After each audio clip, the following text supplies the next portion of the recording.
Then new trends and conservation policy, मतलब कुछ important नए ट्रेंड्स आए जो कहीं ना कहीं कंजर्वेशन पॉलिसी में हमारी हम कह सकते हैं आए. So the means we can say that the new trend that basically related to increase the biodiversity.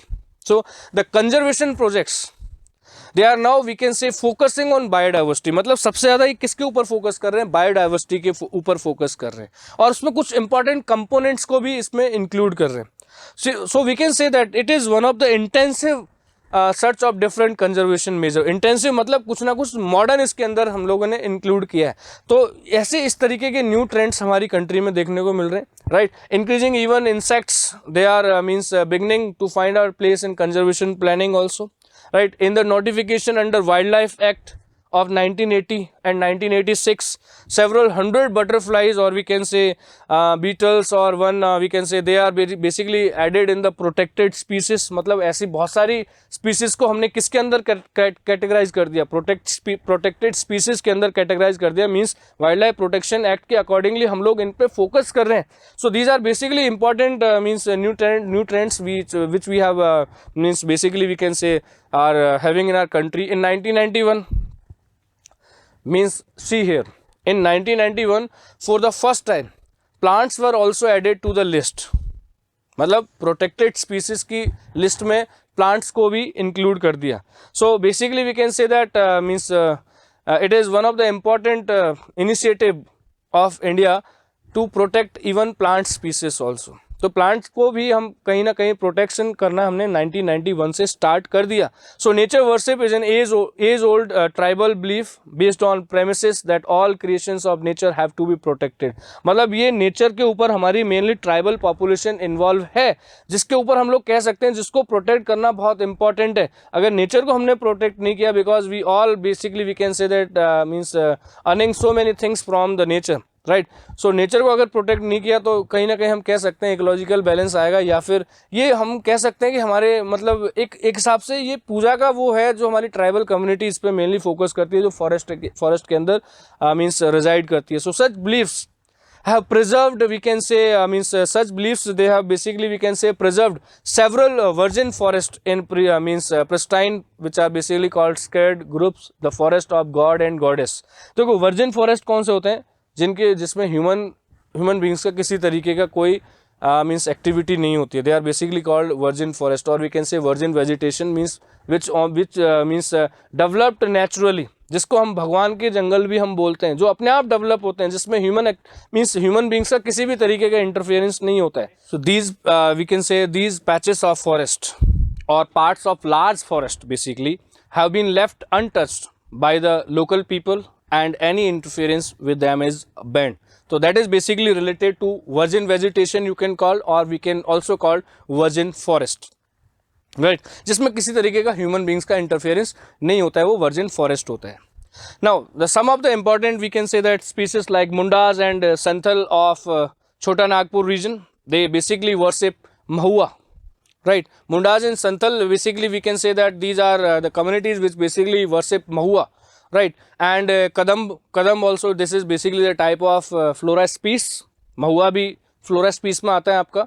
तो ये इंपॉर्टेंट ट्रीज हैं जो कहीं ना कहीं हमारी कुछ कम्युनिटीज हैं जो इनको मीन्स भगवान का रूप मानती हैं, right. So tribal of Orissa and Bihar worship the we can say tamarindus indica also, and mango that basically trees during weddings, हम इसको यूज़ भी करते हैं. तो ऐसे बहुत सारे फ्लोरा स्पीसीज हैं जो हमारे कहीं ना कहीं रिलीजियस इंपॉर्टेंस भी रखते हैं. So many of us peepal and banyan tree they are also considered at sacred. हम क्या करते हैं, जैसे ये पीपल के और बनियान ट्रीज जो होते हैं, हम उसको डरावना भी हम करते हैं, या फिर बहुत सारे रिलीजियस एक्टिविटीज़ में हम पीपल का यूज़ करते हैं, है ना. तो बहुत सारी वर्शिप से रिलेटेड मतलब ये फ्लोरा स्पीसीज हमारे हैं जो गॉडेस जिसके अंदर बिलीव हम लोग रखते हैं. तो ऐसी स्पीसीज को प्रोटेक्ट करना बहुत इंपॉर्टेंट है, because they are basically related to our spirituals, they are basically related to our some we can say religious activities. तो ऐसी स्पीसीज पे हमें फोकस करना बहुत इंपॉर्टेंट है, राइट.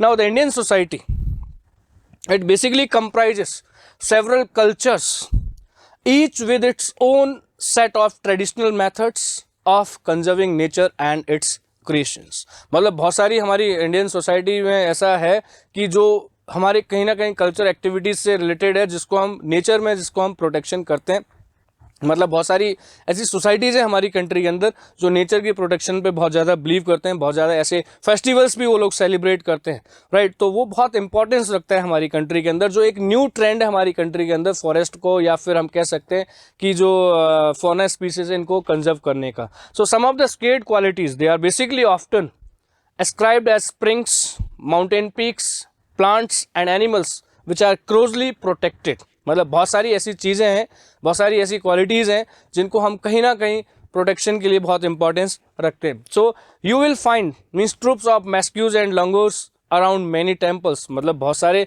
ऐसे हम कह सकते हैं मॉस्क्यूज वगैरह के आसपास में हमारे लंगूर्स वगैरह बहुत ज़्यादा मिलते हैं, और रिलीजियस टेम्पल्स वगैरह के पास में बहुत ज़्यादा मिलते हैं। तो कहीं ना कहीं वो स्पीसीज भी बहुत इंपॉर्टेंस रखती हैं, लेकिन हमें कई बार डर लगता है, लेकिन वो स्पीसीज भी बहुत ज़्यादा इंपॉर्टेंट है, तो उनको प्रोटेक्शन करने का ये न्यू ट्रेंड आ गया, right. So these are basically fed daily and treated as part of temple devotees, right. Then in and around Bishnoi villages in Rajasthan, herds of black buck जिसको हम चिंकारा बोलते हैं, right, nilgai, peacocks, they can be seen as integral part of the community and nobody can harm them. मतलब जो Bishnoi villages होते हैं या Bishnoi community होती है वो इन स्पीसीज के ऊपर बहुत ज़्यादा फोकस करती है, और अगर इनको कोई हार्म करता है तो वो उसको बहुत मतलब हम कह सकते हैं कि उसके नेगेटिव रिजल्ट्स वो दे सकता है। So Bishnoi community is basically focusing for the protection of various kinds of species. Like in Rajasthan we are having herds of black buck, chinkara को हम बोलते हैं, नील गाय, पिकॉक्स, इन सब की प्रोटेक्शन के लिए बिश्नोई कम्युनिटी बहुत फेमस है। So this is one of the important new trend in conservation policy in our country, right.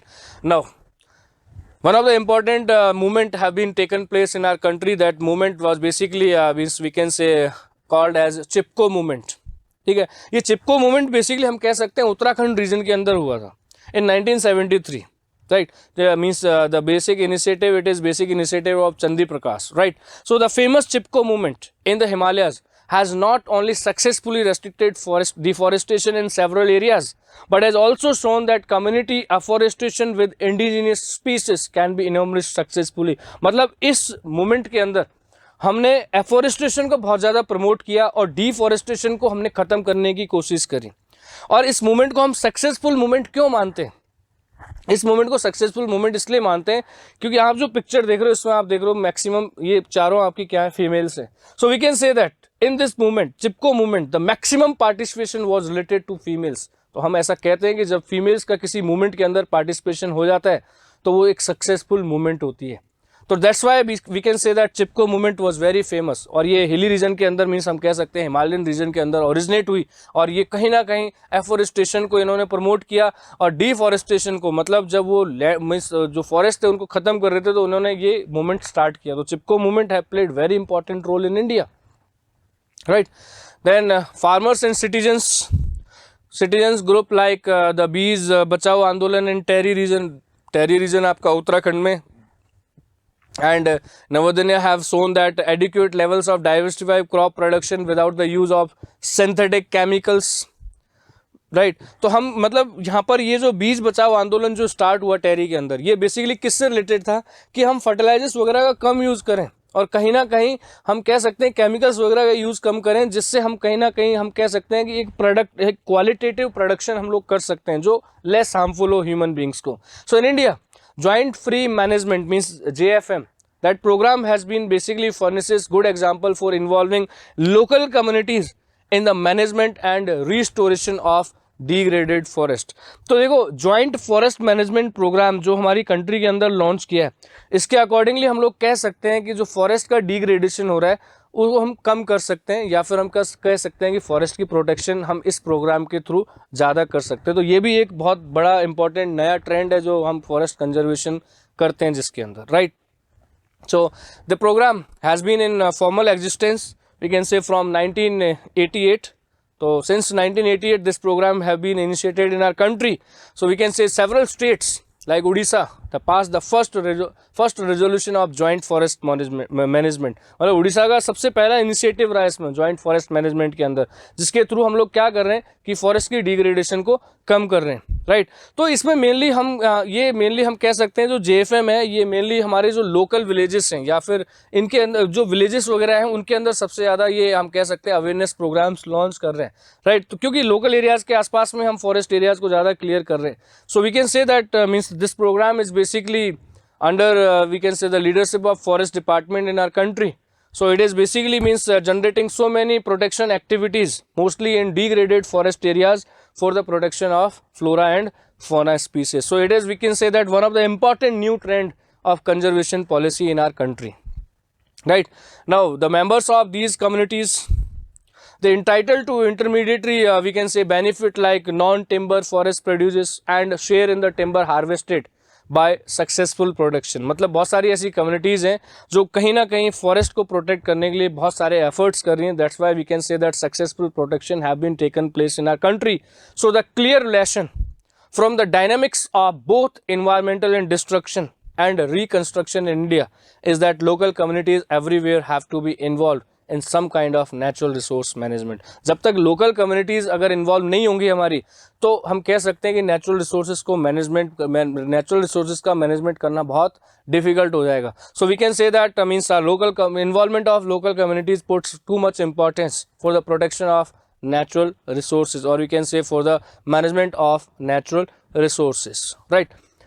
Now, but we can say that means several issues we have discussed, new trends of conservation policy we have discussed, but we can say that there is means we can say still a long way to go before local communities. They are at the center stage in decision making also.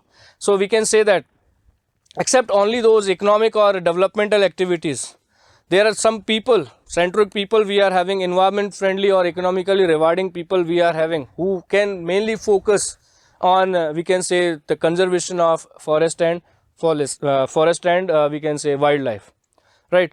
So हम कह सकते हैं कि ये new trend जो हमारी conservation policy में involve किए हैं ये कहीं ना कहीं बहुत ज़्यादा इंपॉर्टेंस रखते हैं. ये कह सकते हैं हमारे मॉडर्न ट्रेंड्स हैं जो हमारे फ्लोरा और फौना स्पीसीज को प्रोटेक्शन करते हैं कहीं ना कहीं. Even we can say several state governments and we can say union government is also taking so many initiatives for the we can say means for the protection of natural resources, or we can say for the protection of flora and fauna species. Now students, in this chapter means we have done all the topics, right. So I hope you understand all these topics clearly, because इस chapter के अंदर देखिए ज़्यादा हमें समझने वाली चीज़ें नहीं है, बट इसमें facts बहुत ज़्यादा है. फैक्ट्स मतलब इसमें इंपॉर्टेंट आपकी तो कंजर्वेशन पॉलिसी आ जाती है और उसके इम्पैक्ट्स और कॉजेस क्या हैं वो बहुत इंपॉर्टेंट है, राइट. मीन्स हमारे जो फॉरेस्ट से रिलेटेड अगर वो खत्म हो रहे हैं तो उसके कॉजेस क्या आएंगे, उसके इम्पैक्ट क्या आएंगे, खत्म हो रहे हैं तो उसके कॉजेस क्या हैं और उसके फिर उसके बाद उसके प्रभाव क्या है, इम्पैक्ट क्या है उसके, और उसको हम कंजर्व किस तरीके से कर सकते हैं, किस तरीके के एफर्ट्स हम लोग कर रहे हैं, ये मेन इसमें रखता है. और फ्लोरा और फौना हमारी कंट्री के अंदर कितना अवेलेबल है वो हमने स्टार्टिंग में इस चैप्टर के अंदर डिस्कस किया था, राइट.